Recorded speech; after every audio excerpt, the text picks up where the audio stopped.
Hi guys, welcome back again. This is Gift as always. So in today's video I will be talking more on 5 main areas that you can look out for when trying to assess a child. The first domain is your social domain. So you need to assess and know how this child interacts with people, including the child's peers and also adults in the environment. Okay, when the child's name is called, does the child respond? Does it greet? Does it respond to gestures? Does it respond to play? How does it respond to play? Does it play interactively or does the child play in isolation? Okay, so I will be moving on to the next domain, which is the motor domain. This domain is divided into two. We have the gross motor skills and you have the fine motor skills. So you are finding out both of these skills. The gross motor skill, is the child able to walk on his own or does the child need support to walk? Is the child able to run and stop by himself or the child just keep on running, doesn't know how to stop? Can the child climb? Can the child hop? Can the child skip? Can the child ride a bicycle? Okay, so these are activities to do with larger joints. Okay, can the child play ball games, including kicking, throwing, catching, all the games using a football? Can the child accomplish it? These are things you can look at under gross motor domain. Another one is the fine motor domain. These are the skills that you do with your smaller muscles, the muscles around your wrist, your hand muscles. Something like cutting, tearing, pegging, you know, all those skills you assess. You need to assess, you need to know whether the child is able to do this. Why is it important? Because these are the skills the child needs to accomplish more complex activities and tasks.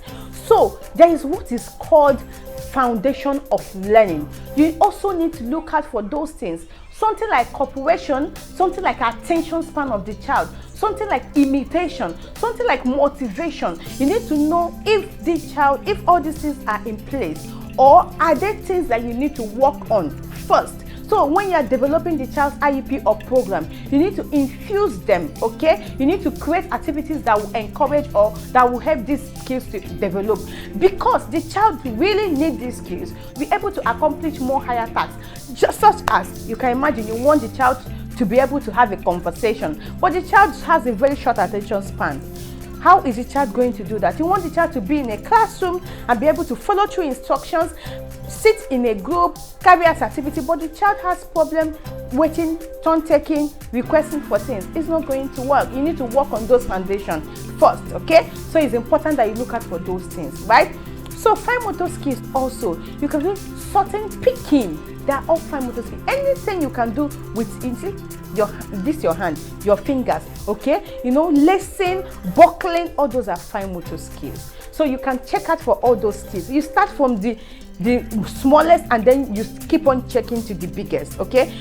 Yes. So moving on to the next domain, which is self-help skills, activities of daily living, self-care, okay? So you want to know what the child can do depending on the age of the child. Remember, all these domains, you are checking out for things based on the child's age and level, okay? So you cannot see a 2-year-old that you are expecting the 2-year-old to do a 10-year-old, what a 10-year-old would do. No. So you check based on the child's skill and the child's age, okay? So under self-help, is the child able to brush his teeth? Is the child able to, you know, dress up, you know, put on shoes, take off shoes, put on shirt, take off shirt, brush, hand washing, using the toilet? These are activities or these are skills you find under self-help. All right, okay, so moving on to the next domain, which is language and communication. Okay, so it is very important for you to check out what is this child's mode of communication. Can the child communicate his needs?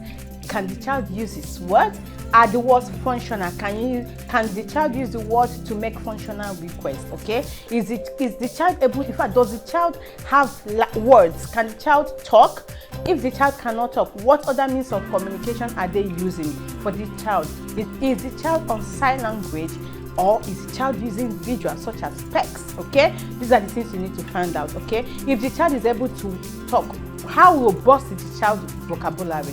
okay? And if the child has words, how often is the child using the words? And how is he able to string the words? Is he able to string sentences, or he or she is on 1 or 2 word phrases, okay? So these are the things you need to find out that are very important, okay? And also with receptive language, because what I just spoke about expressive language.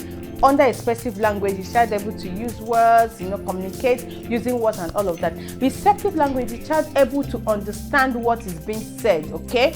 If the child is, what level? Is the child able to carry out 1-step instruction, 2-step instruction, 3-step instruction, okay? All of these are the things you need to find out, okay? So the last but not the least is the cognitive, or you can call it the academic skills. Most times you can, relate with the school or ask the school to feed you with this, okay? Or you can ask the child's parents, okay, to share the school report, to share the school academic report with you, okay?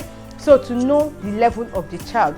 But basically, you can assess the child's level of understanding in terms of numbers, in terms of letters. Is the child able to identify numbers, not just to recite? There is difference between reciting numbers, identifying numbers, matching numbers, sequencing numbers, okay? So the child can recite from 1 to 100, but is not able to identify 1.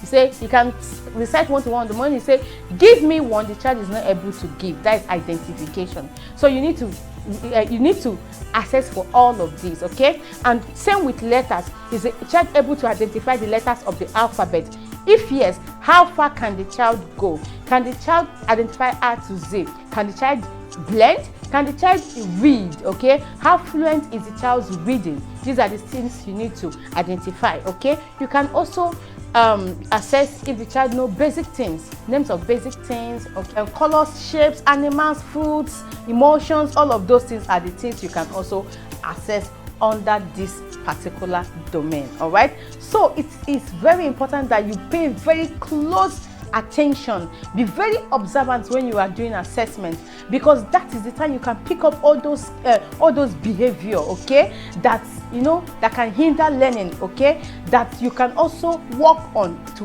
make the child a better person, okay. So hope you have picked 1 or 2 things, okay, in this video. Thank you so much for watching till now. Please subscribe to my channel if you have not subscribed, all right, and drop your video requests, the topics that you want me to share or talk about in the comment area. Till I see you again, this is Gift signing out.